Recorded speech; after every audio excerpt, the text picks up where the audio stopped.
ओम शांति। ओम शांति। ओम शांति।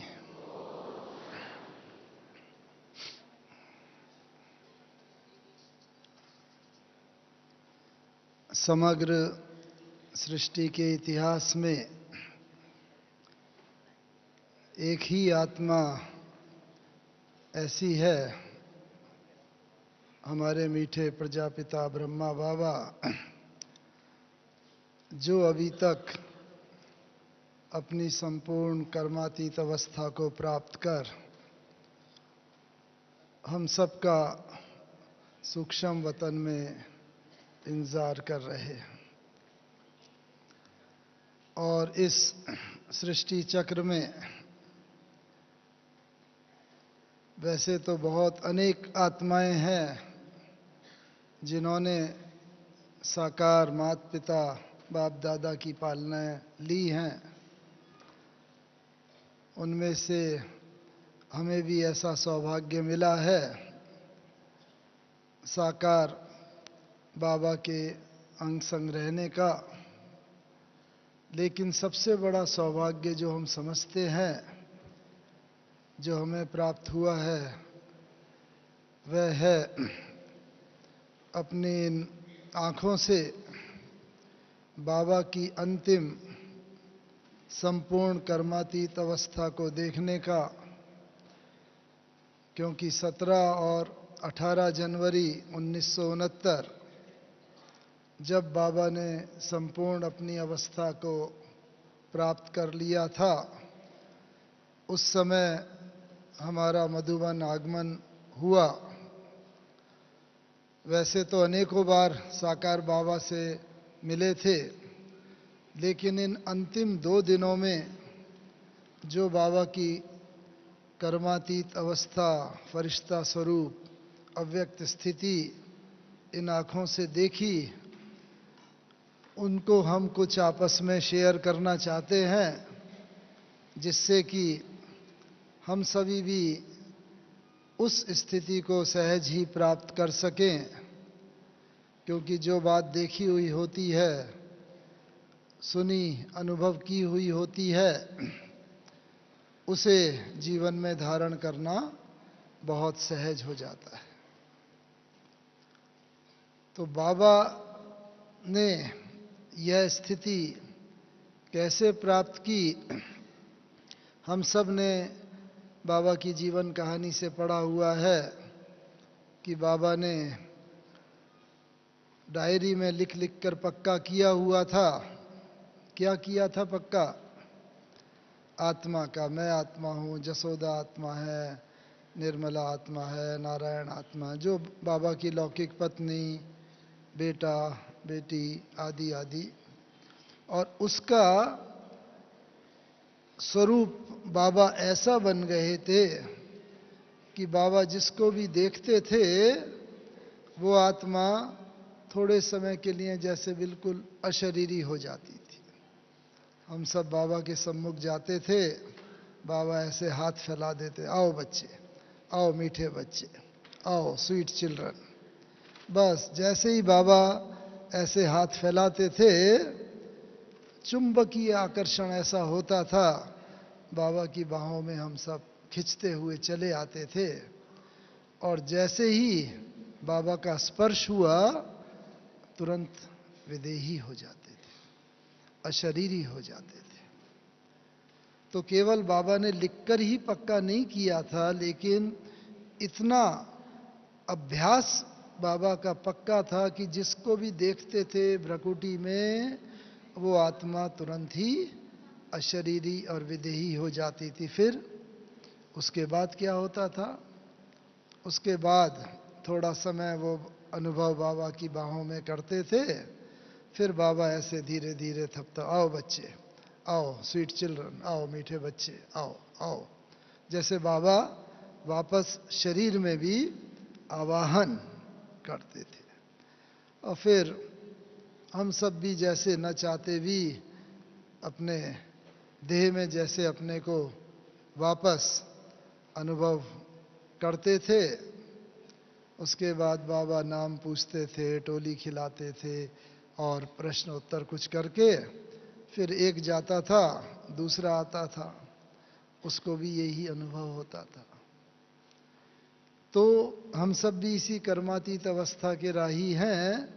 तो एक तो हम ये चेक करते चले अपने को कि बाबा जो रोज रोज ये अभ्यास पक्का कराते हैं, मैं आत्मा हूँ, इस देह से न्यारी हूँ, ऐसे ही जब हम भी किसी भी आत्मा को देखते हैं, वो आत्मा भी अशरीरी स्थिति का अनुभव करती है, देह अभिमान से न्यारी हो जाती है। और ये एक दो ही नहीं, हर एक बाबा का एक एक बच्चा ऐसा अनुभव करता था। एक तो इस अभ्यास को हम अपने को देखते चले, पक्का करते चले, और जो बाबा का ये अभ्यास इतना पक्का हो गया था, ये भी सहज नहीं, बाबा ने इसके ऊपर बहुत मेहनत की।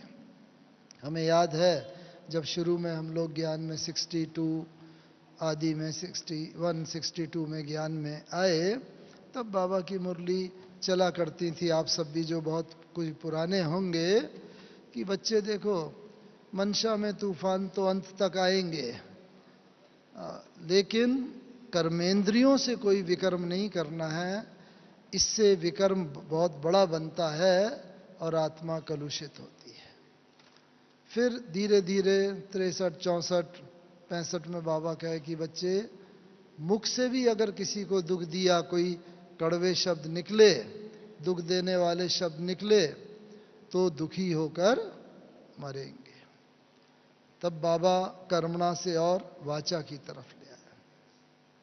और अंतिम दिनों में क्या देखा, आश्चर्य सबसे बड़ा, जब खास 17-18 जनवरी को बाबा से मिले, तो उससे पहले हमें याद है जब 66 67 में बाबा से मिलते थे, बस कुछ बाबा के सम्मुख जाते थे और कोई शब्द प्रश्न पूछने की इच्छा होती थी, बाबा के सम्मुख गए, बस 2-4 शब्द ही बोलते थे, बाबा कहते थे बच्चे, बाबा समझ गया। फिर बाबा अभी तो हमने बोलना ही शुरू किया, नहीं बच्चे, बाबा समझ गया, और बाबा उसका समाधान कर दिया करते थे। लेकिन अंतिम 2 दिनों में क्या देखा, बड़े गौर से सुनिएगा, कि 17 और 18 जनवरी 1969 को बाबा से लगभग 6-7 बार मिलना हुआ, क्योंकि मधुबन में और पार्टियां नहीं थीं, और उस समय हम और हमारे लौकिक पिताजी हम आए हुए थे, बाबा से मिले, और बड़ा आश्चर्य कि मन में प्रश्न लेके जाते थे, बाबा से ये पूछेंगे, ये अवस्था की बात, ये सेवा की बात, ये प्रश्न का समाधान, आदि आदि। और जैसे ही बाबा के सम्मुख जाते थे, बाबा दृष्टि देते थे, बस थोड़ा सा कुछ सेकंड दृष्टि दी, मन की बात तुरंत बाबा पढ़ लेते थे, और बाबा कहते, बच्चे अच्छा ये पूछने आए हो, अच्छा ऐसा कर लो, ऐसा हो जाएगा। बड़ा आश्चर्य होता था। 1 बार हुआ, 2 बार हुआ, 3 बार हुआ, और बाद में जब बाबा ने 18 जनवरी को शरीर छोड़ दिया, और बाद में कुछ दिन बाद जब दादियों से ये पूछा कि दादी ये कैसे अनुभव होता था, बाबा बिना एक शब्द बोले भी बाबा पूरे मन की बात एकदम समझ जाते थे और कहते थे, अच्छा ऐसा कर लो, ऐसा हो जाएगा समाधान। तो बड़ा अच्छा दादियों ने उत्तर दिया कि देखो, जब कोई आत्मा कर्मातीत अवस्था को प्राप्त कर लेती है, तो उसकी स्थिति मन जीते जगत जीत की हो जाती है। जिसने अपना मन जीत लिया, उसने जगत जीत लिया, यानी जगत की सभी आत्माओं का मन जीत लिया। और किसके मन में क्या है, भले बाबा हमेशा कई बार साकार मुरली में कहते हैं, कि बाबा ब्रह्मा बाबा जानी जाननहार नहीं है, और पहले से ये नहीं ले अनुभव भी करते थे, बाबा को अपनी बात बताया करते थे। लेकिन जब ब्रह्मा बाबा बिल्कुल बाप समान, शिव बाबा समान हो गए, तो अंतिम दिनों में बाबा की स्थिति भी बिल्कुल जैसे शिव बाबा जानी जाननहार समान हो गई।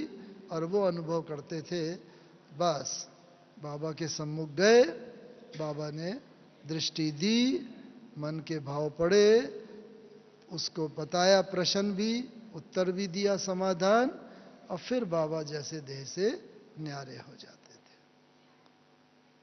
तो ये जो गायन है हमारा शास्त्रों में कि मन जीते जगत जीत, मन के हारे हार है, मन के जीते जीत, मन चंगा तो कठौती में गंगा, ये सब जो गायन है, गीता में भी कहा है मन मना भव। तो ये प्रैक्टिकल अनुभव होता था बाबा से। तो ऐसी अवस्था हमें भी धीरे धीरे धीरे धीरे अपनी बनाते चलनी है। और ये अवस्था कैसे बनेगी, इसका बाबा ने बड़ा सहज एक उपाय बताया है, इच्छा मात्रम अविद्या हम होते चले। हमारे मन में जो संकल्प हैं, जो प्रश्न हैं, इच्छाएं हैं, उनकी भी धीरे धीरे अविद्या हो जाए। और जब ऐसी स्थिति होती चली जाती है, हमारे मन में कोई इच्छा नहीं होती, तो हम दूसरे की इच्छा को तुरंत ही पढ़ करके उसका समाधान कर सकते हैं। तो ये प्रैक्टिकल बाबा का अंतिम 2 दिनों में कई बार अनुभव किया। और क्या देखा बाबा का? तीसरी बात, जब हम भी कर्मातीत अवस्था के निकट पहुंचेंगे, और पहुंचते जा रहे हैं, अभी भी दादियों से भी ये अनुभव होता है। हमें याद है बड़ी दादी जी के सम्मुख भी अंतिम कुछ वर्षों में कई बार जाना जब होता था दादी के पास, बस दादी के सम्मुख बैठ जाते थे, और कई बार दादी बात बात में, अच्छा क्या सोच रहे हो? नहीं दादी कुछ नहीं, नहीं नहीं, अच्छा ये सोच रहे थे ना। और ऐसा एक्यूरेट आ जाता था कि वास्तव में जो मन में संकल्प चल रहा होता था, दादी तुरंत उसको बता देते थे। तो उस दिन अंतिम 2 दिनों में अनुभव किया। मैं सीधा 18 जनवरी के करीब आता हूँ। 18 जनवरी की सुबह बाबा ने मॉर्निंग क्लास में बाबा आए। आप सब में जो पुराने हिस्ट्री हॉल देखा है, आपने देखा है 3 संदलियां वहाँ पड़ी रहती थीं, और एक संदली पर बाबा बैठते थे, एक पे मम्मा, और बीच की संदली खाली रहती थी। जो पार्टियां आती थीं वो आके अपना अनुभव सुनाया करते थे, क्या पुरुषार्थ के लिए प्रेरणाएं लेकर के जा रहे हैं, वो बात बताया करते थे। और बाबा मम्मा उसमें करेक्शन किया करते थे और ऐड करते थे। और बाबा मम्मा के सानिध्य में ऐसा लगता था जैसे संसार का सारा सुख जैसे पा लिया है। तो 18 जनवरी को सुबह एज यूजुअल बाबा क्लास में आए, और बाबा ने आके सबको शुरू में जैसे बाबा थोड़ा दृष्टि देते थे, रिकॉर्ड की, साकार मुरली के जो रिकॉर्ड हैं वो हुआ करते थे, उसकी कुछ लाइन बजती थी, फिर बाबा का जैसे ऐसे कुछ गला साफ करने का से कुछ इशारा होता था।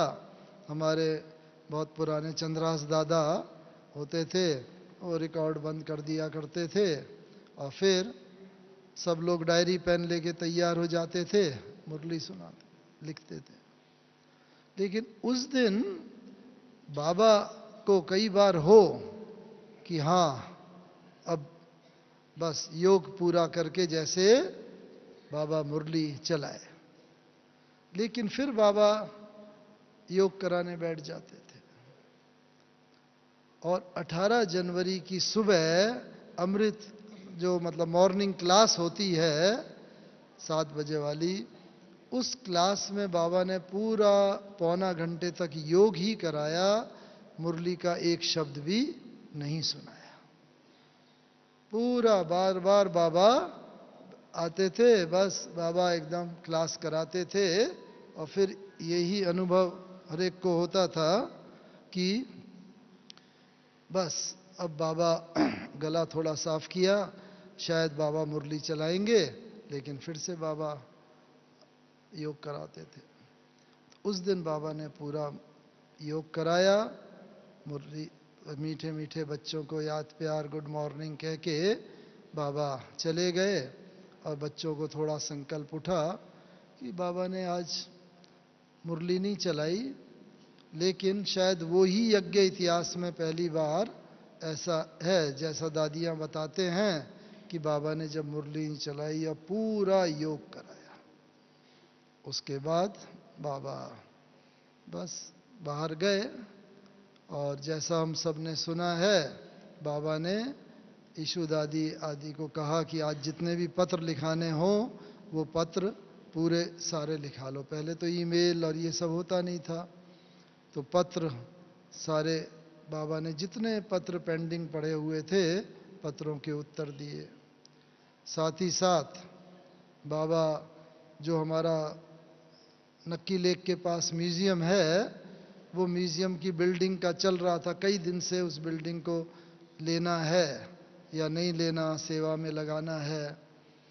उस दिन ही बाबा ने वो भी क्लियर किया, और जितने बचे हुए काम थे सारे बाबा ने याद कर करके पूरे किए। और तो हमें भी ये आभास होगा जब हम भी अपनी कर्मातीत अवस्था के बिल्कुल निकट होंगे, क्योंकि कोई भी कार्य अगर रहा हुआ होगा और वो बुद्धि में अगर होगा, तो वो अंत समय वो कार्य, वो व्यक्ति, वो संसाधन, वो चीज़ें अपनी तरफ खींचेंगी। मन बुद्धि बार बार वहाँ जाएगा, इसलिए कोई भी कार्य हमारा पेंडिंग ना हो। ये प्रैक्टिकल बाबा ने उस दिन पूरा का पूरा दिखाया, एक भी कार्य बचा हुआ नहीं रहा। और सबसे बड़ी बात, रात्रि क्लास हमेशा मधुबन में भी 8:45-9 बजे रात्रि क्लास रात्रि को होती है, सब लोग जब भोजन आदि करते हैं। लेकिन उस दिन बाबा ने शाम को 7 बजे ही हमारे मुख्य एक जमुना प्रसाद भाई है, उनको बुला के कहा आज बाबा क्लास जल्दी कराएगा, सबको बता दो, सब भोजन आदि करके आ जाएं, और सब लोग 7:30 बजे जैसे 7:45 के अंदर सब क्लास में पहुंच गए, और बाबा भी आ गए। देखो कैसे आत्मा को आभास कर्मातीत अवस्था के जब निकट होती है, तो पूरा का पूरा बाबा को आभास जैसे ये था। बाबा ने पूरा आए, पूरी बाबा ने क्लास कराई। आप सब जानते हैं बाबा को इतनी उम्र भी काफ़ी थी, तो कई बार खांसी आती थी अक्सर करके, और उस दिन सुबह भी ये थोड़ा सा अनुभव किया था सबने। और अक्सर करके क्या होता था, बाबा के पास एक ट्रांसलाइट का चित्र रखा रहता था, वो ट्रांसलाइट का चित्र, और उसे देख करके जब बाबा को कई बार खांसी आती थी, तो आंखें भी कई बार गीली जैसे हो जाते थे, हम सबको लगता था बाबा को बहुत तकलीफ हो रही है जैसे। लेकिन थोड़ी देर में ही बाबा एकदम स्वस्थिति को इतनी पावरफुल कर लेते थे कि ये खांसी रूपी परिस्थिति पर तुरंत विजय प्राप्त कर लेते थे। अब बाबा कहते थे देखो बच्चे, कल बाबा जाके ऐसा विष्णु कृष्ण बनेगा, बस नया शरीर होगा, नए तत्व होंगे, नई दुनिया होगी, कोई तकलीफ नहीं होगी, अभी तो पुराना शरीर है और खांसी है, ये तकलीफ है, और अब हम सब ऐसी दुनिया में बाबा हमें ले जा रहे हैं। तो बाबा जैसे उस नई परिस्थिति, ये बाहर की परिस्थिति को अपनी स्वस्थिति से ऐसा काबू कर लेते थे कि थोड़ी देर में ही जैसे वो खांसी कहाँ गई पता ही नहीं चलता था, और देखो बच्चे, कल बाबा जाके ऐसा कृष्ण बनेगा, विष्णु बनेगा, तुम सब बच्चे भी ऐसे ही बनेंगे, सारा नया तत्वों से बना शरीर होगा। बस बाबा इतना खुशी में आ जाता था। और कई बार बाबा कहता था, आप सबने सुना है ना, बच्चे खुशी में क्या करो, हाँ, खग्गियां मारो। सिंधी शब्द है, जानते हैं कैसे खग्गियां मारते हैं? बाबा कई बार करके दिखाते थे, बच्चे हम जाके ये बनेंगे और ये हो, मैं जाके ऐसा बनूंगा विष्णु हो, ये ऐसा करके बाबा के चेहरे पर इतना खुशी दौड़ जाती थी, बिल्कुल बाल कृष्ण का सा रूप बाबा का लगता था, विष्णु कृष्ण। और कल जाके बस बच्चे, कोई भी परिस्थिति आए, उस परिस्थिति को अपनी स्वस्थिति से उस परिस्थिति को पीछे कर दो, उस पर वो परिस्थिति आपके ऊपर हावी ना हो पाए। तो इस तरह ये एक हम बच्चों को भी अपने को चेक करते चलना है कि स्वस्थिति हमारी ऐसी हो कि कोई भी परिस्थिति देह की हो, संबंधों की हो, कोई भी किसी भी प्रकार की परिस्थिति हो, वो परिस्थिति हमारे ऊपर हावी ना हो जाए, वो परिस्थिति के ऊपर हम विजय प्राप्त कर लें। और वो कब होगा? जब धीरे धीरे हम अपनी स्वस्थिति में ऐसे स्थित हो जाएंगे। और अंतिम दिन 18 जनवरी की रात्रि क्लास में यही आश्चर्य देखा। क्या देखा? उस दिन बाबा को एक बार भी खांसी नहीं आई। आप 18 जनवरी की पूरी मुरली सुनो जो टेप के अंदर है, एक बार भी बाबा को उस दिन खांसी नहीं आई। वो इस बात का प्रतीक है कि जब आत्मा कर्मातीत अवस्था को प्राप्त कर लेती है तो क्या होता है? शरीर के सब कर्म भोगों के ऊपर वो जो हमारी स्थिति है, वो कर्म भोग के ऊपर विजय प्राप्त कर लेती है। कोई भी कर्म भोग जो है वो हमें अपनी तरफ आकर्षित नहीं कर सकता। और पूरा जो बाबा की इतनी मुरली चली, लगभग 35-40 मिनट की, एक बार भी ना बाबा को खांसी आई, ना गला साफ करने की जरूरत पड़ी। पूरा जैसे शरीर के सारे कर्म भोग बाबा ने चुकतू कर लिए और बिल्कुल बाबा का वही बार बार बाबा के मुरली बाबा चलाते थे, बार बार जैसे बाल कृष्ण का सा रूप वो सामने बाबा का आता था। फिर बाबा ने मुरली चला के बाबा खड़े हुए, हाँ, फिर बच्चों को दृष्टि देने लगे। एक एक बच्चे को दृष्टि दी और सामने बड़ी दादी बैठे हुए थे, दादी प्रकाशमणि जी। बार बार बाबा की दृष्टि घूम के दादी की तरफ आती थी। बाबा उठ के फिर एक कदम चले दरवाजे की तरफ, फिर बाबा रुक गए, फिर घूम करके फिर बाबा एक एक बच्चे को दृष्टि दिया। थोड़े ही बच्चे बैठे हुए थे, लेकिन एक एक बच्चे को के लिए बाबा को हो, आज मैं इन सब बच्चों को शक्ति से भरपूर कर दूं। एक एक बच्चे को दृष्टि देते थे और दादी जी को विशेष दृष्टि। तो इस प्रकार से बाबा ने एक एक बच्चे को दृष्टि दी। बाबा ने एक एक बच्चे को शक्ति से भरपूर किया और उसके बाद दरवाजे पर जाके बाबा ने कहा, आप सब जानते हैं, अच्छा बाबा बच्चों से छुट्टी लेता है, विदा लेता है। ये बाबा के महावाक्य अभी भी टेप के अंदर भरे हुए हैं। और दादियाँ बताते हैं, बाबा ने पहले कभी भी ऐसा ये शब्द नहीं उच्चारे, अच्छा बाबा बच्चों से छुट्टी लेता है, विदा लेता है। ये भी इस बात का प्रतीक है जैसे कर्मातीत अवस्था का, कि जब आत्मा कर्मातीत अवस्था को प्राप्त कर लेती है तो उसको आभास हो जाता है, बस अब इस शरीर में मेरा पार्ट पूरा हुआ और बाबा हम आपके पास अब आए कि आए। तभी तो बाबा ने ये महावाक्य उच्चारे। और बस फिर से बच्चों को दृष्टि देते हुए, नैनों से निहाल करते हुए, और फिर बाबा अपने कमरे की तरफ गए और सब जानते हैं किस प्रकार से बाबा ने दादी जी के हाथ में हाथ नैन मुलाकात करते हुए बाबा ने छुट्टी दी। बाबा का एक अभ्यास बहुत पक्का था और जो बाबा चाहता है हम बच्चों को भी वो अभ्यास पक्का होना चाहिए, क्योंकि बाबा ने कहा है अब बच्चों के सामने पेपर तो अनेक आते हैं, आएंगे, लेकिन अब अंत समय में 2 पेपर सबके सामने विशेष आएंगे। कौन से 2 पेपर? बाबा ने कहा एक पेपर है अपने शरीर का पेपर, अंतिम पेपर जो है ये अपने शरीर का पेपर है। और बस ये शरीर का पेपर बहुत, इससे पार होने के लिए, पास होने के लिए, पास विद ऑनर होने के लिए कौन सा अभ्यास पक्का होना चाहिए? वो बाबा को भी बड़ा पक्का था, 1 सेकंड में देह में आए, 1 सेकंड में देह से न्यारे हो गए। जैसे अभी दादियों से अपॉइंटमेंट लेते हैं ना मिलने का, पार्टी का, भाई मानो 10 बजे दिल्ली पार्टी मिलेगी, 10:30 बजे बम्बई पार्टी, 11 बजे कलकत्ता, मानो ऐसे ही साकार बाबा से भी मिलने का टाइम फिक्स होता था। लच्छू दादी होते थे, वो टाइम सबको दिया होता था। ब्राह्मणी जाती थी अपने समय पर, और बाबा अक्सर करके मधुबन में 3 जगह में से किसी जगह मिला करते थे।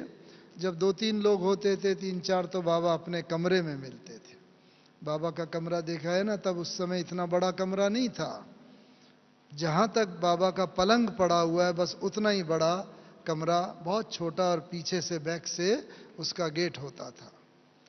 तो उसमें आ ही सकते थे 3-4 लोग, से ज़्यादा आ ही नहीं सकते थे। तो जब छोटे कम लोग होते थे बाबा वहाँ मिलते थे। थोड़े ज़्यादा होते थे, 8-10 लोग होते थे, तो झोपड़ी में मिला करते थे, जो बाबा की झोपड़ी है। और अगर पार्टी थोड़ी बड़ी होती थी, पहले तो 15-20 की पार्टी बहुत बड़ी माना जाती थी उस समय, तो बस तब बाबा हिस्ट्री हॉल में मिलते थे। तो ये 3 जगह बाबा की मुकर्रर थी जो बाबा पार्टियों से मिला करते थे। तो जहाँ पर भी पार्टी का टाइम होता था, बस बाबा वहाँ पर पहले से विराजमान होते थे। टीचर जाती थी ब्राह्मणी, और देखती थी बाबा बैठे हैं, आंख भी खुली हुई है, लेकिन जैसे न्यारे हैं। सामने भी जाके टीचर खड़ी हो जाती थी, बाबा को फिर भी जैसे एकदम देह से न्यारे। और वो कहती थी बाबा बाबा मैं पार्टी, फलानी पार्टी लाई। तो कई बार बाबा को जैसे आश्चर्य होता था, कोई ध्यान में नहीं होते थे, साक्षात्कार नहीं, लेकिन इतना देह से न्यारा होने का पक्का अभ्यास कि कई बार हम लोग महसूस करते थे जैसे जर्क सा लगा, आँख खुली हुई है, कोई ध्यान में नहीं है, लेकिन देह से न्यारे जैसे। फिर बाबा जैसे देह में, अच्छा बच्ची पार्टी ले आए, ये हाँ हाँ बुलाओ। फिर एक एक बच्चे से बाबा मिलते थे, टोली खिलाते थे, हालचाल पूछते थे। वो पार्टी जाती थी, दूसरी पार्टी के आने का टाइम होता था, 5-10 मिनट बीच में होते थे, फिर बाबा देह से न्यारे हो जाते थे। यानी एक एक मिनट को कैसे सफल करना है वो प्रत्यक्ष बाबा से देखने को मिलता था। पार्टी गई, थोड़ा टाइम भी है, 5-7 मिनट भी, फिर बाबा जैसे देह से न्यारे हो गए। फिर दूसरी पार्टी वाली ब्राह्मणी आती थी, वो मिलती थी, फिर बाबा उस ग्रुप से मिला करते थे। तो देह में आने का अभ्यास और देह से न्यारे होने का अभ्यास, ये अभ्यास बाबा को इतना पक्का था। और बाबा चाहता है हम बच्चों को भी ये अभ्यास बहुत पक्का होना चाहिए कि जब चाहें पार्ट बजाने के लिए देह में आए, अपना पार्ट प्ले किया और फिर देह से न्यारे हो गए। जो बाबा ने बताया है, सूक्ष्म वतन, परम धाम, नई दुनिया, जहाँ जहाँ बुद्धि का चक्कर लगाना है वहाँ गए, फिर जब चाहे देह में आए, पार्ट बजाया और फिर देह से न्यारे हो गए। तो एक ये साधन है अंतिम पेपर में पास होने का, जो देह का पेपर, क्योंकि अंतिम पेपर के समय ना ये शरीर के द्वारा सारे रहे सहे हिसाब किताब वो सब इस शरीर के द्वारा ही चुकते होने। अति दुख, कष्ट, व्याधि, दर्द होगा, लेकिन दर्द का आभास न हो, उस दर्द में तड़पे नहीं, वो तब होगा जब देह से न्यारा होने का अभ्यास होगा। तो ये प्रैक्टिकल, इतनी उम्र बाबा की, इतनी मधुबन में सर्दी, ऐसा वातावरण, फिर भी बाबा जैसे देह से न्यारा होकर के कैसे ये अभ्यास कराता था। एक तो बाबा ने ये पेपर बताया, ये पेपर हर बच्चे के सामने, अंतिम 2 पेपर में एक ये पेपर है। दूसरा पेपर कौन सा? दूसरा पेपर बाबा ने कहा है परिवार का पेपर, अपना ब्राह्मण परिवार का पेपर। अभी बाहर की दुनिया से तो जैसे हमारा जीवन कट ऑफ हो गया, वो अगर उनमें हम कोई कमी कमजोरी देखते हैं, कोई विकारी बात देखते हैं, तो हमें होता है कोई बात नहीं, अज्ञानी है, उनका जीवन है।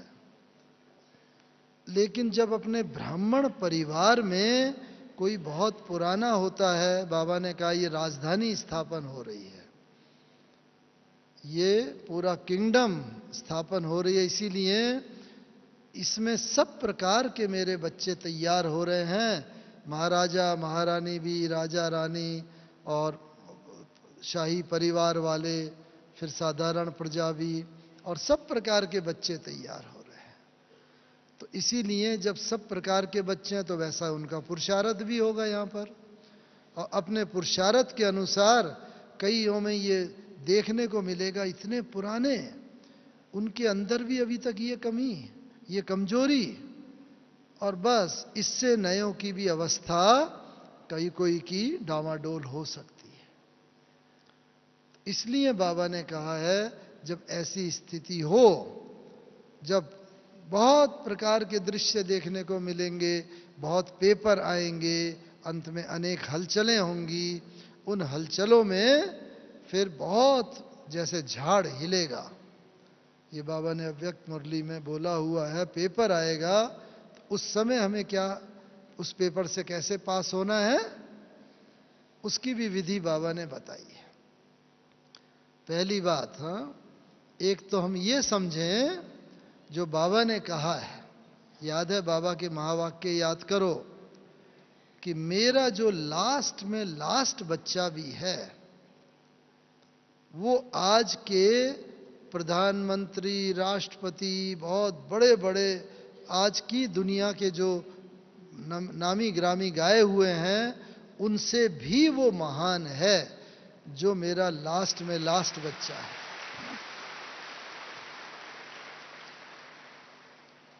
क्यों महान है?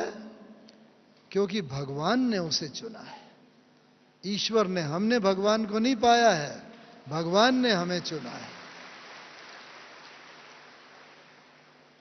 तो हम भगवान के चुने हुए रतन हैं, बच्चे हैं, सदा इस नशे में रहेंगे, और अपने को तो नशे में रखें, लेकिन दूसरे को भी हम इसी दृष्टि से देखें, किसी में अगर कोई कमी कमजोरी है, आज वर्तमान में उसे वो कमी कमजोरी दिख रही है, तो हम देखें नहीं, भले आज उस किसी बच्चे में ये कमजोरी है, लेकिन भगवान ने उसे चुना है, और ईश्वर के द्वारा उसके द्वारा ईश्वर को कोई बहुत महान कार्य समय पर कराना है। इस कारण से ये बच्चे का आज भले वो कमजोरी का पार्ट चल रहा है, लेकिन ये भगवान का सिलेक्शन किया हुआ बच्चा है, और भगवान का सिलेक्शन कभी भी गलत नहीं हो सकता।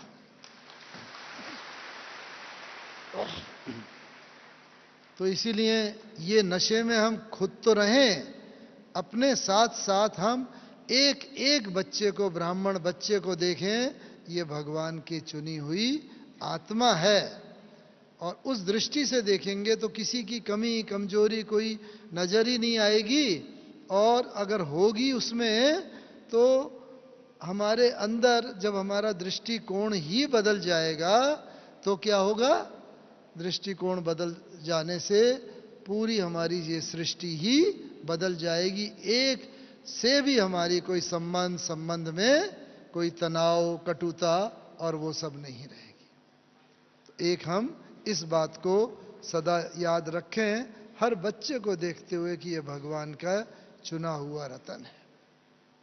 और साथ ही साथ ये भी ख्याल रखें कि वर्तमान समय भले उसका ये कमी कमजोरी का पार्ट चल रहा है, लेकिन हम अपना ये पार्ट भी करें, उसको सकाश दें, शक्ति दें, उसको सहयोग दें उस परिस्थिति से उभरने के लिए, जिससे वो फिर से अपनी नेचुरल स्थिति में आ जाए।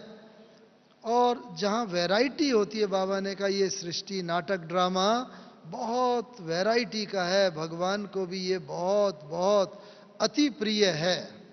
तो जब भगवान को ये नाटक अति प्रिय है तो हम और आप कभी भी ये संकल्प क्यों करें कि बाबा आपने ऐसा पार्ट मेरा क्यों बनाया, ये नहीं होना चाहिए था, क्या ऐसा ही कलप कलप होगा? नहीं, ये भगवान को अति प्रिय है तो मुझे भी अति प्रिय है, मैं सदा इस नशे में रहूं। ये नाटक अति प्रिय है, भगवान का बनाया हुआ है। और आज वो आत्मा कुछ अप्स एंड डाउन्स में से पास हो रही है, लेकिन फिर समय आएगा वो आत्मा ठीक हो जाएगी। और नाटक भी लौकिक दुनिया में तो फिल्मों के नाटक के सब अनुभवी होंगे ना, जितनी वैरायटी होती है नाटक में भी तभी अच्छा लगता है। फिल्म में भी हीरो हीरोइन होते हैं, कॉमेडियन होता है, नाचने गाने वाले होते हैं, विलेन भी होता है जो नेगेटिव पार्ट बजाता है, आदि आदि।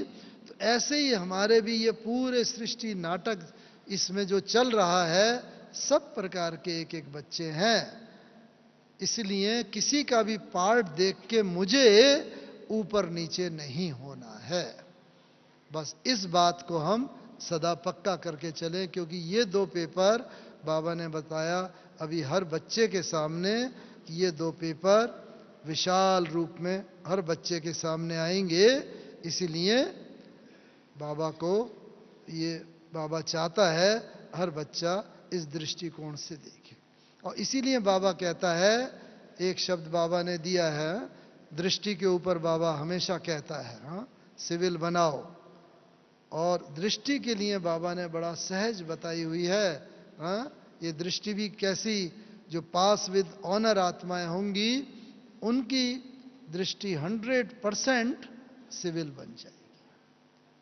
हर एक को ये सिविल दृष्टि बनानी है, तो उसके लिए बाबा ने बहुत सहज ये 5 बातें किस प्रकार से हम, क्योंकि जब हम साक्षी दृष्टा होकर के देखेंगे तो फिर किसी का भी पार्ट हमें हलचल में नहीं लाएगा, कोई परिस्थिति हलचल में नहीं लाएगी। तो एक तो बाबा ने कहा अपने को क्या समझो, हा? मैं दृष्टा हूं। देखो साक्षी दृष्टि नहीं कहा बाबा ने, साक्षी दृष्टा।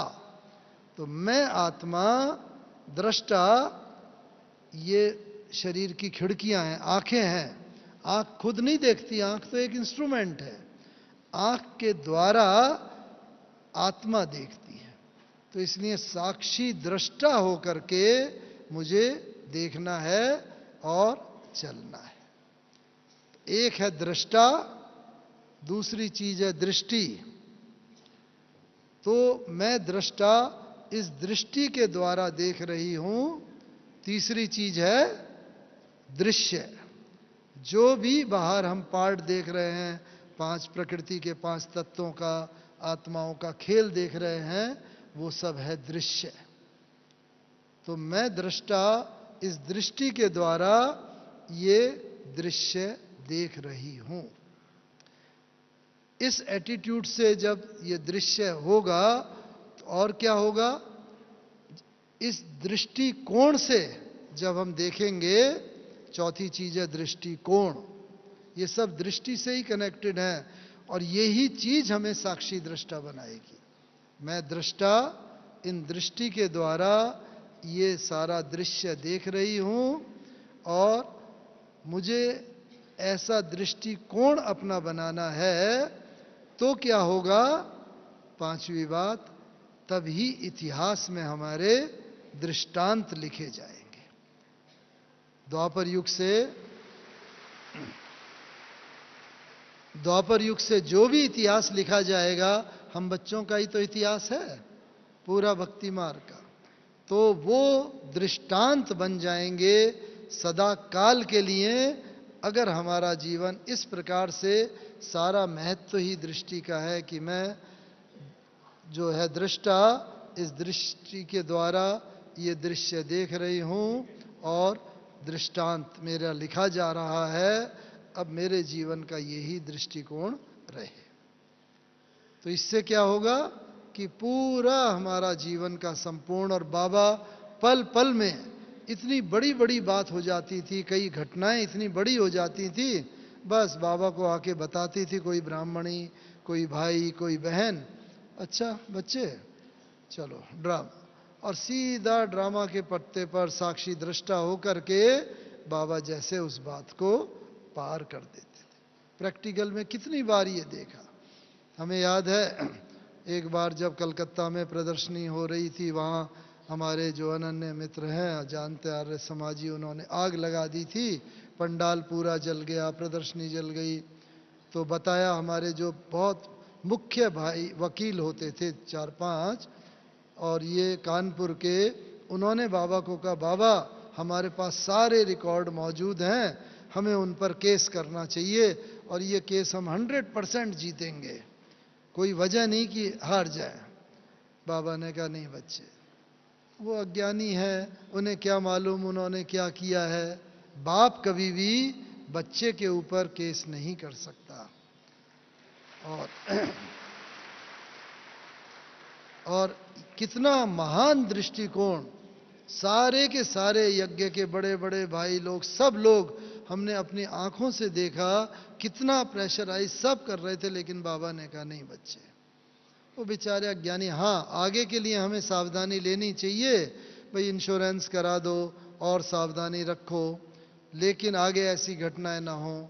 लेकिन बाप कभी भी बच्चों पर केस नहीं कर सकता।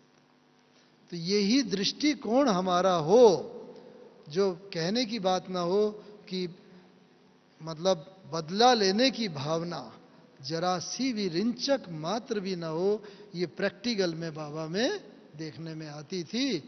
भले स्लोगन लिख रहा है बदला ना लो, बदल करके दिखाओ, लेकिन फिर भी हम बच्चों के अंदर कई बार ऐसी, किसी ने हमारे साथ बहुत निगेटिव बातें की हैं और हमारे प्रति उसका बड़ा दृष्टिकोण निगेटिव होता है, तो फिर हम लोगों के मन में आता है, न चाहते हुए भी कई बार ऐसी भावना आ जाती है, अच्छा हम भी इसे ऐसा दिखाएं।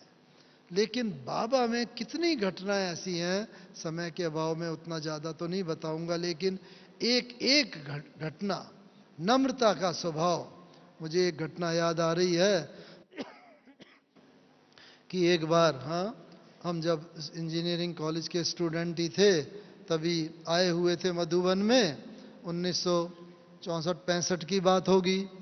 तो बाहर से गेट से कुछ साधु सन्यासी गुजर रहे थे। एक बड़ा साधु था, उसका बड़ा सिंहासन टाइप भी था और मृगछाला जैसी होती है। 4-5 जा रहे थे, वो गेट के पास रुके और फिर उन्होंने, तब भूरी दादी होती थी एक गेट पे पहरे पर, उन्होंने कहा हमें आपके गुरुजी से मिलना है। तो उन्होंने कहा भाई अभी दोपहर का ऐसे 3-3:30 का समय है, आप थोड़ी देर के बाद आओ, 5 बजे मिला देते हैं आपको, या कल सुबह आओ। लेकिन वो तो अपने नशे में थे कि नहीं, हमें मिलना है, क्योंकि हमने सुना है आपके गुरुजी यानी ब्रह्मा बाबा बड़ा शास्त्रों के विपरीत ज्ञान देते हैं, और गीता कृष्ण ने नहीं गाई, और आत्मा जो है 84 लाख योनि में नहीं जाती, भगवान सर्वव्यापी नहीं, आदि आदि, और हमें उनसे शास्त्रार्थ करना है। तो बहन ने बहुत समझाने की कोशिश करी, वो नहीं समझे, तो वो अंदर आई, बाबा के पास आके कहा कि बाबा ऐसे वो आए हैं, मिलना चाहते हैं। बाबा, हाँ हाँ बच्ची, बाबा मिलेगा अभी। देखो एवर रेडी का जो बाबा कहते हैं, इतना पूरा टाइट दिनचर्या बाबा की रहती थी, फिर भी बाबा तुरंत ही 5 मिनट में उन्हें बैठाओ बच्चे हिस्ट्री हॉल में। हिस्ट्री हॉल में उन्हें बैठाया, हम भी पीछे की तरफ बैठे हुए थे, देखा हमने, और बाबा आए और बस वो सब तो नीचे बैठ गए। बाबा आए, एक को बड़े प्यार से दृष्टि दी, अरे बच्चे, जो उनका मुख्य था, नीचे क्यों बैठे हो, आओ यहाँ बाबा की संदली पर बैठो। तो वो तो अहम में था, नहीं नहीं वो आपकी संदली है, आपकी गुरु वो जो पीठ जो होते हैं ना वो है, आप वहाँ बैठो, हम यहाँ ठीक है। नहीं नहीं बच्चे, आप लोगों ने देखो भारत को थामा है, ये तो देखो गृहस्थी था अपने लिए बाबा, ये अपवित्र गृहस्थी, आप लोग बाल ब्रह्मचारी हो, कितने महान हो, आप बैठो। फिर भी वो हिचके। बाबा ने बड़े प्यार से जो उनका मुख्य था उसका वहां से उठाया, पकड़ा, और वो अच्छा खासा मोटा ताजा, और बाबा ने बड़े प्रेम से उठा के उसे संदली पर बैठा दिया और बाबा सामने बैठ गए। कितनी नम्रता देखो। ऐसा कोई गुरु होगा जो अपनी गद्दी पर और वहां पर दूसरों को बिठाए और खुद जैसे इतने नम्रता से बिल्कुल सामने बैठ जाए। और इसी चीज ने ही उनका दिल जीत लिया, जो इतना भरे हुए आए थे, हम ये शास्त्रार्थ करेंगे, ये बोलेंगे, ये ऐसा करेंगे, बस वो सब बैठ गए। और वहाँ फिर बाबा ने पहले हालचाल पूछे, हाँ बच्चे आए, कोई तकलीफ तो नहीं, ये है, पानी वानी पूछा सब करके, हाँ बच्चे बोलो कैसे आना हुआ। अब वो एक सन्यासी दूसरे की तरफ देखे, दूसरा तीसरे की तरफ देखे, तुम पूछो, तीसरा चौथे की तरफ, और उनका दिल बाबा ने इतना जीत लिया कि बिल्कुल जो शास्त्रार्थ करने और ऐसे विरोधी होके आए थे, फिर उन्हीं में से फिर एक ने बड़े प्रेम से बोला, बाबा अपने आप ही मुख से निकल जाता था, बाबा हमने सुना है कि भाई आप जो ज्ञान देते हैं वो ऐसा शास्त्रों के विपरीत है। प्रेम से जो सोच रहे थे हम लोग कि इतना लड़ने के एम से आए हैं, तो बाबा ने कहा देखो बच्चे, ये खुद भी गीता पढ़ता था, शास्त्र पढ़ता था, अब इसमें आकर के वो शिव बाबा के ज्ञान सुना जाता है, और इसने भी इतने गुरु किए, सब किए, और बड़ा प्यार से बाबा ने निखालिस भाव से ऐसा उन्हें बताया कि बस उन्होंने दूसरा प्रश्न नहीं किया, बस खड़े होके बाबा को वंदना करके, बाबा के सर झुका करके, और वो बाइज्जत वहां से चले गए। तो बाबा हम बच्चों से भी ये चाहता है कि ऐसे हो, कोई भी ऐसी परिस्थिति आए, हम अपने को उन चीजों में उलझाएं नहीं, योगदान करें दृष्टि से, प्यार से, नम्रता से, रिगार्ड से, रिस्पेक्ट से, उस परिस्थिति को पार करके और फिर उस परिस्थिति के ऊपर विजय प्राप्त करें। ये खास देखा। ऐसे बहुत सारी घटनाएं हैं। मैं अंत में बाबा का एक प्रकृति जीत का दृश्य दिखाता हूं, बताता हूं कि कैसे बाबा मन जीते जगत जीत ये तो बना, लेकिन प्रकृति जीत भी बाबा कैसे बन गया। तो 18 जनवरी की रात्रि क्लास बाबा छुट्टी लेके विदा करके कमरे में गए और वहां जाके बाबा ने देह त्याग किया। और उसके बाद बाबा का वहां पर 18 जनवरी की सारी रात शरीर रखा रहा, 19 तारीख का सारा दिन, 19 की रात, 20 का सारा दिन, 20 तारीख की रात, और 21 को दोपहर के बाद बाबा का संस्कार किया गया। क्योंकि बड़ी दीदी मनमोहनी दीदी जी, जिनकी स्मृति में मनमोहनी वन बना है, वो टूर पर गए हुए थे, उनका भी सब वेट कर रहे थे, और सब बच्चों के टेलीग्राम टेलीफोन आ रहे थे, आप रोको, हम आ रहे हैं, पहुंच रहे हैं। इसलिए 18 तारीख का शरीर छोड़ा हुआ, 21 को दोपहर के बाद संस्कार किया गया। लेकिन बाबा का शरीर बिल्कुल कोई इंजेक्शन नहीं दिया गया, कोई केमिकल लोशन दवाई नहीं लगाई गई, कुछ नहीं, बिल्कुल वैसा ही सफेद श्वेत चमकता रहा, नहीं तो अक्सर करके शरीर काला पड़ जाता है। और दूसरी बात, बाबा का शरीर ऐसा चमकता हुआ था। और जब हम लोगों ने स्नान भी कराया 21 तारीख को दोपहर के बाद, वरिष्ठ सब और जो भाई लोग वगैरह, तो बाबा के शरीर में काफी हद तक जैसे फ्लेक्सिबिलिटी थी, काफी हद तक। ऐसा होता नहीं है। हमने बहुत डॉक्टरों से पूछा, मेडिकल स्पेशलिस्ट से पूछा, ये कहते हैं इम्पॉसिबल, हो ही नहीं सकता। और आज की दुनिया में वास्तव में प्रकृति का ये नियम है। प्रकृति के अंदर जितना भी ये सब है, 5 तत्व जो है, ये 5 तत्व सब तमो प्रधान बन गए हैं। लेकिन बाबा ने इस 5 तत्वों से बने हुए शरीर को भी इतना पावन बना लिया था कि वो शरीर ने भी अंत समय तक साथ दिया, बिल्कुल चमकता रहा, गोरा, और शरीर के अंदर काफी फ्लेक्सिबिलिटी रही। यह है प्रकृति जीत का प्रतीक। साधारण बात नहीं है, जिसे मेडिकल साइंस भी बाबा ने कहा ऐसे ऐसे वंडर होंगे, बच्चे देखेंगे कि आज के विज्ञान, तभी तो विज्ञान के ऊपर ज्ञान की ये जीत, साइलेंस की, साइंस के ऊपर जीत का प्रतीक, कोई ना कोई तो बातें होंगी ना। ये तो प्रत्यक्ष हमारा आंखों से देखा हुआ है। तो ऐसा, और इसके लिए बड़ा सहज बात है, हम सबको भी प्रकृति जीत बनना है। तो प्रकृति जीत बनने के लिए हमें क्या करना है, मैं नट शैल में 1-2 बातें जो हैं वो आपके सम्मुख रखना चाहता हूं।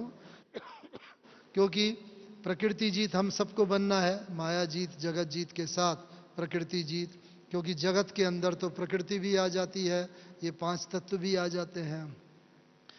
तो प्रकृति जीत में है, यहाँ पर तो देखो सब महाराष्ट्र बंबई वाले बैठे हुए हैं, और बंबई के लिए तो बाबा ने विशेष कुछ महावाक्य भी उच्चारे हुए हैं। बंबई का परिवर्तन विशेष किस चीज से होगा, कौन से तत्व का विशेष महत्व होगा, जल तत्व का बंबई में। और ऐसे ही बंबई को सुखाया है और जल में वो समाना है। और अभी विज्ञान के द्वारा हम सब लोग अभियानों में बताते हैं, global warming, climate change, ozone layer आदि आदि, ये सब कारण निमित्त बन रहे हैं, और जिसके कारण से समुद्र का सतह आदि बढ़ रही है। ये सब तो वैज्ञानिक कारण है। लेकिन आध्यात्मिक कारण, हम जल तत्व से मित्रता कर लें, दोस्ती कर लें।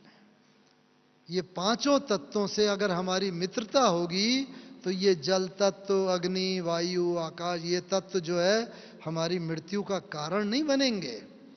ऑटोमेटिकली बाबा ने कहा है, अंत समय जब ऐसी परिस्थिति आएगी, आपके पैर उधर बढ़ेंगे जहां सेफ्टी होगी। ऑटोमेटिकली ये तत्व आपका कुछ भी बिगाड़ नहीं सकेंगे। तो तत्व से मित्रता कैसे कर लें? जल तत्व में सबसे बड़ा कौन सा गुण होता है? कौन सा होता है? शीतलता तो होता ही है, लेकिन उसमें सबसे बड़ा गुण है फ्लेक्सिबिलिटी का, एडजस्टमेंट का। जैसे ये गिलास है ना, गिलास में लो, गिलास में सेट हो जाएगा, एडजस्ट हो जाएगा। कटोरी में लो, कटोरी में, चम्मच में लो, चम्मच में, थाली में लो, थाली में, हर जगह सेट हो जाता है। ऐसे ही हमें अपने को देखना है कि मुझे भी अपना संस्कार ऐसा बनाना है कि हर आत्मा के साथ मैं एडजस्ट होके चल सकूं। कहीं से भी ऐसा ना हो कि इनके साथ तो सेट होकर चलना बड़ा आसान है, इनके साथ मुश्किल है।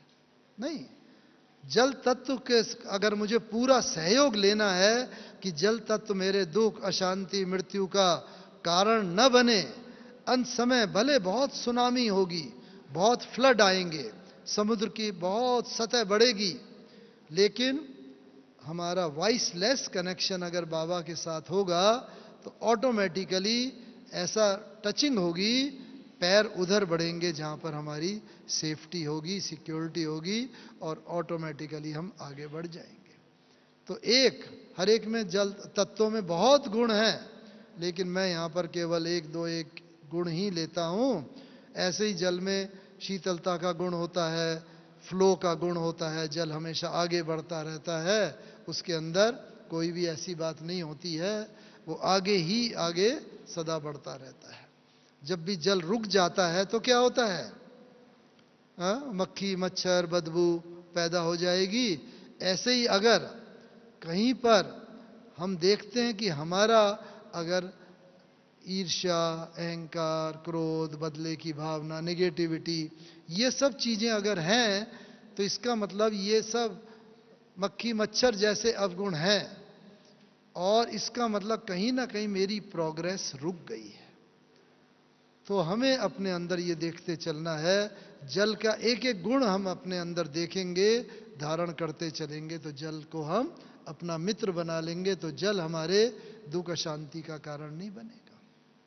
ऐसे ही पृथ्वी का सबसे बड़ा गुण कौन सा होता है? सहनशीलता तो होता ही है, साथ साथ पृथ्वी दाता है। सबसे बड़ा गुण पृथ्वी का, धरती माता बोलते हैं, दातापन का गुण है पृथ्वी का। धरती हर चीज को देती है। पानी देखो, चाहे पेट्रोल है, डीजल है, अन्न है, गेहूं, अनाज, फल फूल, सब चीज धरती से मिलता है। दाता है पृथ्वी। और पृथ्वी के द्वारा कौन सा तत्व, ये पृथ्वी तत्व जो है किस रूप में विनाश का कारण बनेगा? सब जानते हैं, अर्थक्वेक, भूचाल जो आता है, धरती हिलती है, धरती कंप होता है ना, तो वो विनाश का एक बहुत बहुत बड़ा कारण बनने वाला है। और अगर हम भी धरती की तरह हमने अपने अंदर ये गुण धारण किया हुआ होगा, कौन सा? दातापन का। जो हम देखते हैं दादियों के सम्मुख, बाबा के सम्मुख हम देखते थे, जो भी आता था कभी खाली हाथ नहीं जाता था। कोई स्थूल चीज की बात नहीं है, बस बाबा के सम्मुख गए, शक्ति का, शांति का, पवित्रता का, गुणों का, उन सब का एहसास होता था।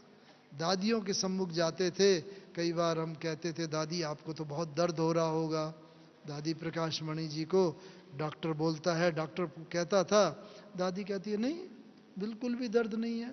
कोई अगर बात होती है, मैं तो बस अपने को शरीर से बिल्कुल डिटैच कर लेती हूँ। ये शरीर जैसे धरती है, बस इससे डिटैच कर लो, कुछ भी होगा महसूस करने वाली तो आत्मा है ना। इसीलिए अगर हम चाहते हैं कि धरती कंप हो, कोई भी बहुत भूचाल आए, चारों तरफ विनाशकारी हाहाकार सब मचा हुआ हो, लेकिन मेरा बाल बांका ना हो, क्यों? ये जरूरी किस लिए है कि जो गायन है, अंतमति सोगति का। अगर अंत में इन तत्वों के कारण मैंने शरीर छोड़ा, सुनामी के कारण छोड़ा, हाहाकार मचाया, धरती के कारण शरीर छोड़ा, साइक्लोन आया उसके कारण अगर छोड़ा, तो वो अंतमते सो गति तो नहीं होगी। हाहाकार मचा होगा, दुख होगा, शांति होगी, शरीर में कष्ट होगा, और इन सब के कारण अगर शरीर छोड़ दिया, तो ये तो अंतमते सो सदगति तो नहीं हुई। तो इस एक तरफ ये अति हलचल होगी, बाबा ने कहा, और दूसरी तरफ जो मेरे बच्चे होंगे, जिन्होंने अवस्थाएं बनाई हुई होंगी, बाहर अति हलचल होगी, उन सब में वो सब अति अचल होंगे।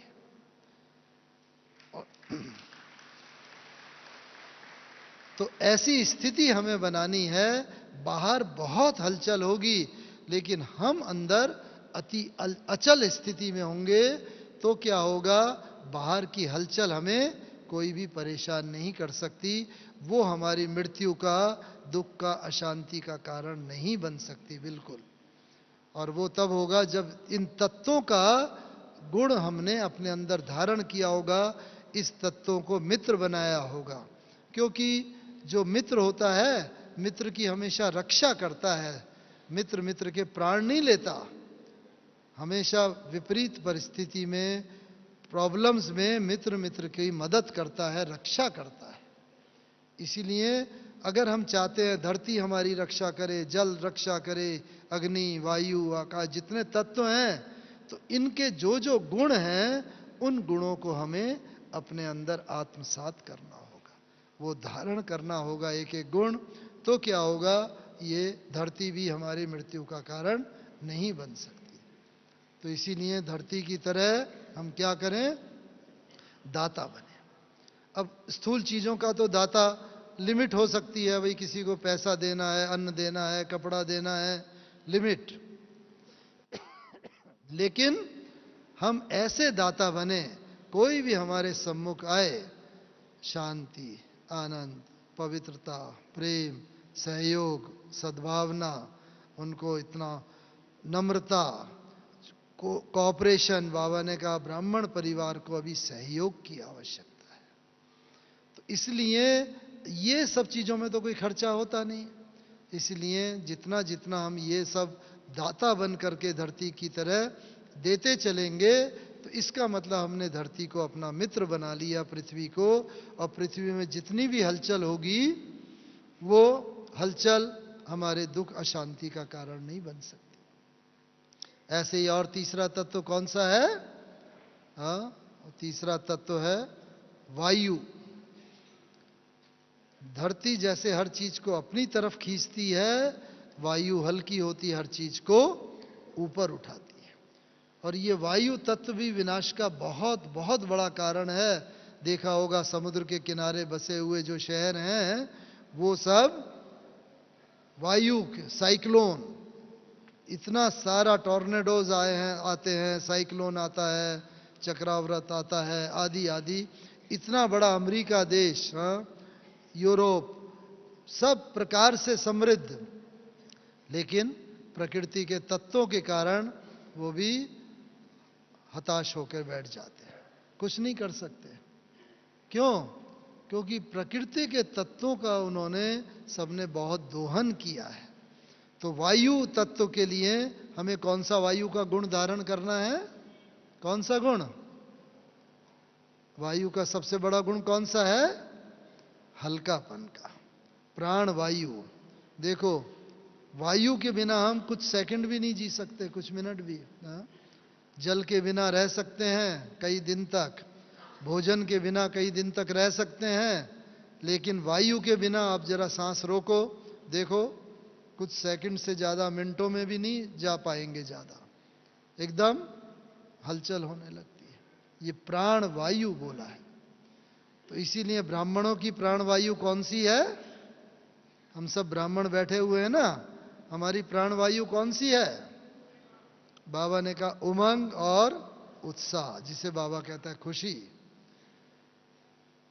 हमें सदा ही उमंग, उत्साह, खुशी, और जितनी खुशी होगी उतनी हमारी क्रिएटिविटी होगी। जो बाबा कहता है नवीनता, नई नई चीजें बनाते चलें, सेवा के साधन होते चलें, हमारे पुरुषार्थ में नवीनता होती चले। और वो सब तब होती चलेगी जब हमारे अंदर हल्कापन होगा।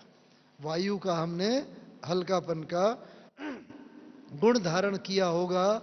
जितना हम हल्के होंगे, कोई परिस्थिति आए हमें भारी ना कर सके। परिस्थितियां आएंगी, पेपर आएंगे, प्रॉब्लम आएंगी, समस्याएं आएंगी। बाबा ने कहा ऐसा नहीं, जब पेपर आता है तभी तो विद्यार्थी पास होके नेक्स्ट क्लास में चढ़ता है, बाबा ने कहा है।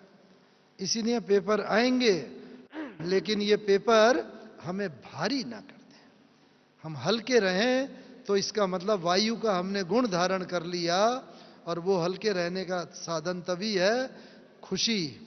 और उसका पेपर में हम हल्के रहेंगे, जितना आगे बढ़ते रहेंगे, और जितना आगे बढ़ते रहेंगे, हल्के रहेंगे, उतना वो पेपर जो है हमें हमारे उसका मृत्यु का, दुख का, अशांति का साधन नहीं बनेगा। जितने साइक्लोन आएंगे, बहुत तूफान आएंगे, चारों तरफ हाहाकार मचेगा, मचा हुआ होगा, लेकिन हम बच्चों का अगर वॉइसलेस कनेक्शन बाबा के साथ है, जैसा कहा बाबा बंधा हुआ है, बाबा के ये शब्द हैं, बाबा बंधा हुआ है बच्चों की सेफ्टी के लिए। ये बाबा के महावाक्य हैं, बाबा बंधा हुआ है। तो जब सर्वशक्तिवान बंधा हुआ है हमारी सेफ्टी के लिए, हमें तो सिर्फ यही करना है, अपना कनेक्शन वाइसलेस कनेक्शन रखना है, और वाइसलेस कनेक्शन होगा तो बाबा बंधा हुआ है हमें सेफ्टी की तरफ ले जाने के लिए। तो ये वायु तत्व से बचने का लिए, उसके हाहाकार से बचने का है। चौथा कौन सा तत्व है? हाँ, आकाश। आकाश तत्व में क्या विशेषता है? क्या है? विशाल आकाश, महानता, विशाल। तो ऐसे ही आकाश की तरह हमें अपने हृदय को बहुत विशाल बनाना है। भाव क्या है विशाल का? कि किसी की कमी कमजोरी उस बात को देखते हैं, उसे हम अपने दिल के अंदर न रखें, क्षमा कर दें। क्षमा करो और क्षमा मांग लो, क्षमा करो और क्षमा मांग लो, जीत है इसमें हार नहीं। क्षमा वीरों का भूषण है, कायर का व्यवहार नहीं। जो क्षमा का गुण है, आज हम यहां बैठे हैं, अपने अंदर झांक करके देखें, किसी ने मेरे साथ जितना भी नेगेटिव किया हो, अपमान किया हो और ऐसी बातें की हो जो हमारे बहुत विपरीत हों, लेकिन क्या मैंने उस बात को बदला लेने की भावना से अपने दिल में रखा है या उसे क्षमा कर दिया है? क्योंकि क्षमा ही एक ऐसा बड़ा गुण है महान आत्माओं का। जिन भी महान आत्माओं को आप देखोगे, वो उनके अंदर ये सबसे बड़े से बड़ा गुण, किसी भी धर्म के हों, चाहे कोई मदर टेरेसा हो, क्राइस्ट हो, मोहम्मद हो, और बाबा का तो हमने साकार में स्वयं देखा अनेक बार। इतनी बड़ी बड़ी बातें, जैसा मैं बता रहा था, बाबा का क्षमा भाव। और आकाश का ये विशेष गुण है विशालता। विशालता यानी क्षमा भाव। और उससे क्या होगा? अगर हमने ये क्षमा भाव का गुण धारण किया होगा, तो आकाश मार्ग से आने वाली जितनी भी आफतें होंगी, bomb, missile, atom bomb, hydrogen bomb और क्लाउड बर्स्ट, बादल फटना, जो अतिवृष्टि, ये जितने भी हैं आकाश मार्ग से आने वाली जो आपदाएं हैं, वो हमारा बिल्कुल भी बाल बांका नहीं कर सकती अगर हमने आकाश जैसी विशालता को धारण किया होगा।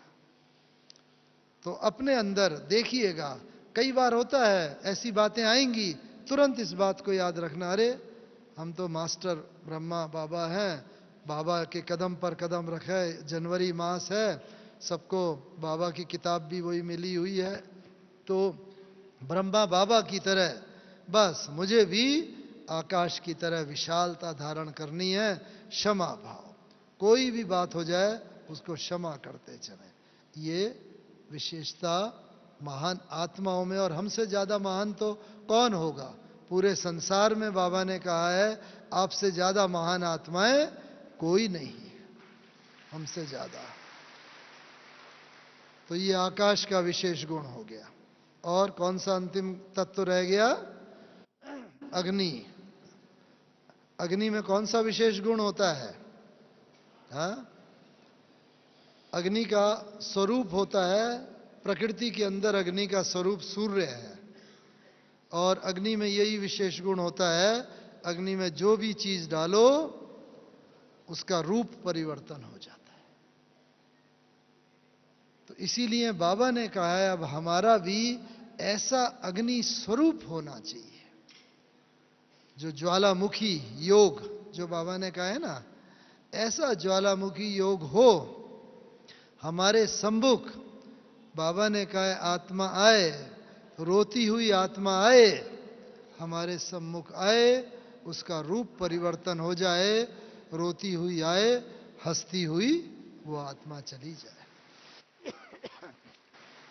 अशांत आत्मा आए, दिन के अंदर बहुत अशांति भरी हुई हो, लेकिन हम बच्चों का ज्वालामुखी स्वरूप देख करके वो सम्मुख आए, वो अपने रूप परिवर्तन उसका हो जाए, शांति के सागर में वो लहराती हुई चली जाए। ये रूप परिवर्तन तब होगा जब बाबा ने जो कहा वॉल्केनिक योग, यानी कि ये ज्वालामुखी योग, ये हम बच्चों ने अगर अपने अंदर विशेष करके धारण किया हुआ होगा। और ये अंत समय में यही काम में आएगा। जो ज्वालामुखी योग, हाँ, वो काम में आएगा। हम किसी भी आत्मा का हृदय परिवर्तन कर सकते हैं। बाबा की जीवन कहानी तो सबने पढ़ी है ना।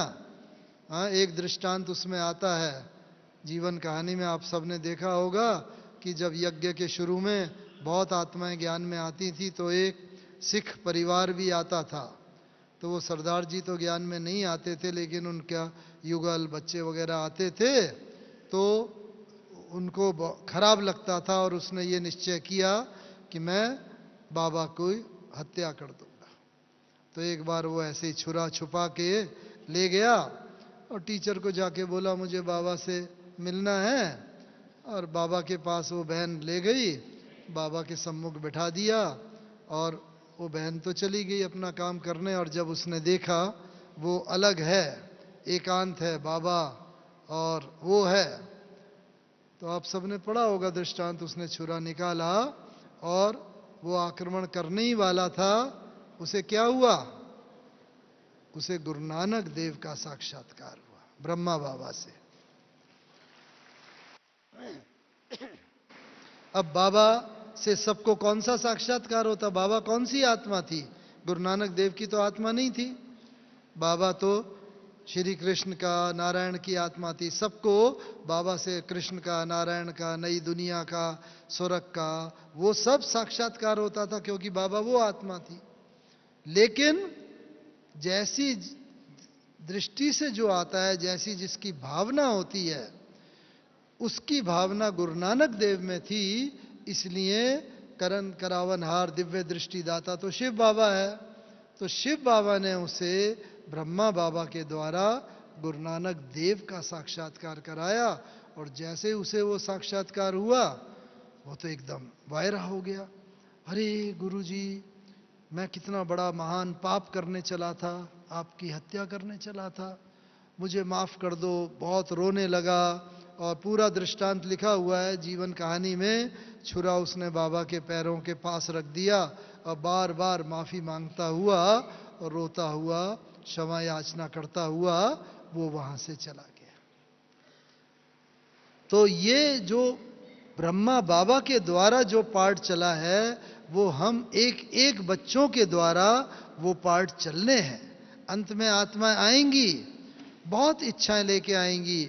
हम एक हैं, हमारे सम्मुख आएंगे, कोई कृष्ण की साक्षात्कार की इच्छा, कोई राम का, कोई देवी का भक्त होगा, कोई गणेश का होगा, कोई हनुमान का होगा।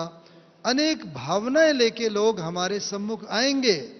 हम एक ही हैं, वही हैं, लेकिन जो जैसी भावना लेकर के आएगा हमारे सम्मुख, हमारे से उसे वैसा ही साक्षात्कार होगा।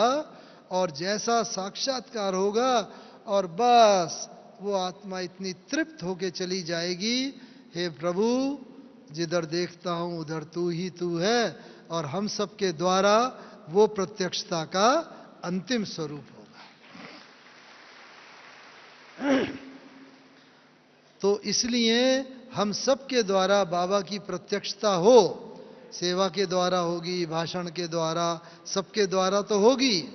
लेकिन जब हम एक एक चैतन्य म्यूजियम बन जाएंगे, तो हम सब के द्वारा ये प्रत्यक्षता होगी।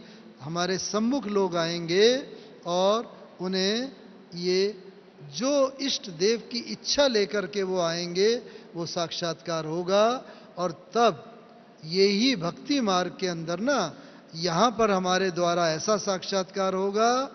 द्वापर युग में वो ही हमारी मूर्तियां बना करके मंदिर में वो रखेंगे और इस प्रकार से भक्त जो है भगवान का दीदार करते रहेंगे। तो इस तरह इन पांचों तत्वों को अगर हम अपना मित्र बना लेते हैं, तो ये पांच तत्व हमारे सदा काल के सहयोगी हो जाएंगे। और ब्रह्मा बाबा की तरह हम सब भी प्रकृति जीत और जगत जीत हो जाएंगे। अच्छा, ओम शांति, ओम शांति, ओम शांति।